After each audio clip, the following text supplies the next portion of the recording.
네, 저희 제목은 국민의힘 선대위원장의 한동훈 아직까지 내년 총선이 많이 남아 있습니다. 그래서 한동훈 장관의 거취, 출마를 할 것이냐, 계속 있을 것이냐 등등에 놓고 여러 가지 설들이 오가고 있는데 이런 설들도 최근에 제기가 되면서 저희가 제목으로 준비를 해봤고요. 일단 여기에 앞서서 이건 나중에 소개를 해드리고 법원이 이 출장 중에 미국 출장 중에 일부 기간 공식 일정이 없어 논란했던 한동훈 법무부 장관의 지난해 미국 출장 경비를 공개하라고 판명을 하면서 이게 굉장히 논란이 되고 있습니다. 관련 화면 보시겠습니다.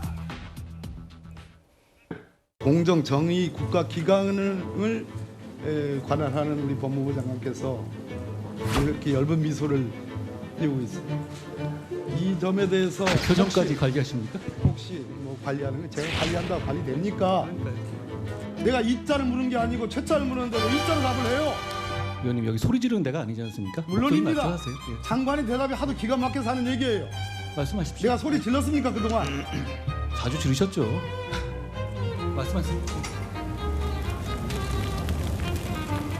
가볍기가 정말 깃털 같아요. 제가 여기 의원님 훈계 들으러 온 것은 아니고요. 내가 왜 한동훈 장관께 훈계를 합니까? 개인 박범계가 아니었어. 그렇지 않습니까? 반말은 하지 말아 주셔야 되지 않겠습니까? 네, 저 회의장에 있었던 뒤에 앉아 계신 분들은 웃음을 참느라고 굉장히 이를 깡물고 있는 그런 모습도 살짝 보였는데 어쨌든 이 법원이 출장비를 갖고 굉장히 지금 이제 공개하라 한동훈 장관의 출장비를 공개하라고 하면서 야당의 공세가 거세지고 있습니다. 그랬더니 자 지난해 7박 9일 동안 미국 출장 갔던 한동훈 장관은 4,800만 원 정도를 썼는 반면에 과거에 2021년에 6박 8일 출장, 비슷한 기간 동안 출장 갔던 박범계 장관이 7,800만 원을 쓰면서 뭐 2배 가까이 썼다. 이런 논란이 하면서 또 공방으로 좀 벌어지고 있어요. 어떻게 보셨어요? 네, 뭐 법무장관 인대 박범계 전 법무부 장관이 어떤 내용을 봐야 되겠죠. 우리가 단순히 출장 비용만으로 총액만으로 비교를 하기보다는 출장이 어떤 내용이었나를 저는 비교해 볼 필요가 있다고 봅니다. 거기에 필요한 돈이었다고 한다면 당연히 공무상 다 지출 증빙이 되기 때문에 저는 이 부분에 대해서 따져보면 된다고 생각을 하고요.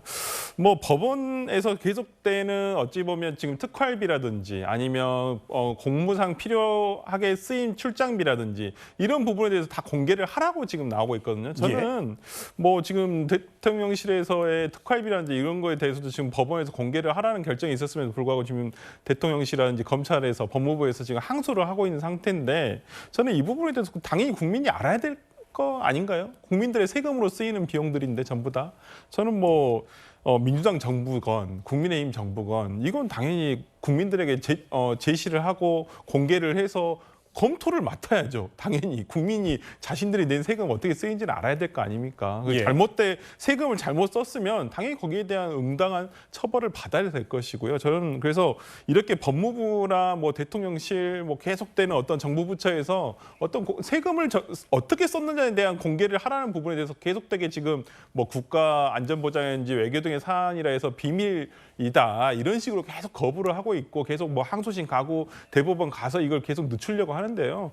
그러지 않았으면 좋겠습니다. 세금 많이 내시는 국민들께서는 자신의 세금 어떻게 쓰는지 궁금할 것이고 그 부분에 대해서 투명하게 밝혀야 된다고 봅니다. 국회 법사위에서도 같이 국무위원과 국회의원의 이 논박이라든지 질문, 질의, 응답 과정에서도 좀 격조 있는 대화가 좀 이루어졌으면 좋겠다라는 생각을 국민의 한 사람으로 해봅니다. 이런 상황에서 과연 한동훈 장관이 법무부 장관이 내년 총선에 출마를 할 것인가 아니면 계속 국무위원으로 남아있을 것인가에 대한 여러 설들이 많이 있습니다. 그중에 이제 나경원 전 대표죠. 나경원 전 의원이 한 방송에 나가서 이렇게 얘기했습니다. 본인의 생각이 먼저 아닐까. 뭐 저건 저도 할 수 있는 말입니다만 국민의 많은 지지를 받고 있기 때문에 어떻게 쓰느냐에 대해 여러 접근이 필요하다. 여권의 큰 그림하고도 연관을 시켜야 된다. 이렇게 얘기를 했습니다. 윤정희 의원님, 네. 여권의 큰 그림은 뭐로 해석이 되십니까? 그렇죠. 뭐 총선에 대한 이제 전체 구도, 그다음에 차기 대권에 대한 구도, 뭐 이런 것에 이제 어떤 이 상충해서 지금 이제 한동훈 장관의 쓰임새를 이야기할 텐데요. 제 느낌은 그렇습니다. 한동훈 장관이 만약에 이 내년 총선에 나온다고 본인이 결심했다 그러면 저렇게 박범계 의원하고 싸웠을까요? 저는 그렇게 보지는 않거든요. 그러니까 만약에 본인이 정치를 하겠다는 조금 일만의 생각이 있었으면 아마 태도가 굉장히 달라졌을 겁니다. 근데 한동훈 장관 제가 평소에 쭉 봐왔던 거는 태도 그대로거든요. 지금 국회 와서 하는 행동에 보면 원래 한동훈 장관의 그 어떤 가지고 있는 캐릭터 그대로 지금 보여주고 있는 거예요. 그러니까 전혀 거기에 가감도 없이 그 자신의 어떤 이 주장과 이거에 대해서 계속 이제 반박하고 토론하고 하는 것 자체가 예전 모습 그대로거든요. 근데 본인들이 장관들이나 이렇게 이 공직에 있는 사람들이 정치에 나갈 때는 그때보다는 조금 말이 달라져요. 제 경험상 보면 예. 말이 조금 유해집니다. 왜냐하면 어차피 이제 정치에 나가려고 그러면 정치라는 게 많은 사람들을 포용해야 되잖아요. 그러니까 강력한 반대층이 생기면 정치하기 어렵습니다. 그래야지만이 그 상대편에서 저 사람 안 찍겠다고 되는 거 안 되겠다고 해서 나와서 투표를 할 거 아니에요? 그러니까 강력한 반대층을 엿게 만드는 게 정치에서 가장 중요하거든요. 예. 뭐 그거 한동훈 장관도 아마 알 겁니다. 똑똑하니까. 그렇다면 저는 한동훈 장관이 저렇게까지 지금 국무위원으로서 야당 의원들하고 싸우지는 않을 것 같아요. 그거 종합해 보면 한동훈 장관은 현재까지 보면 일단 내각 쪽에서 이 윤석열 정부의 어떤 성공을 위해서 꾸준히 본인이 여기서 역할을 맡아주는 거. 아마 또 하나는 한동훈 장관이 만약 빨리 국회 여당에 들어가면 급속히 어떤 면에서 권력이라는 게 그렇습니다. 차기 주자가 하나 톡 떨어지게 나오면 현재 대통령의 그 힘과 권위는 떨어지게 돼 있습니다. 예. 자, 그러면 이게 과연 그러면 윤석열 대통령이 바라는 바일까요? 저는 그렇지 않다고 보거든요. 뭐 그런 등도 왜냐 워낙 지금 조명을 받고 있으니까.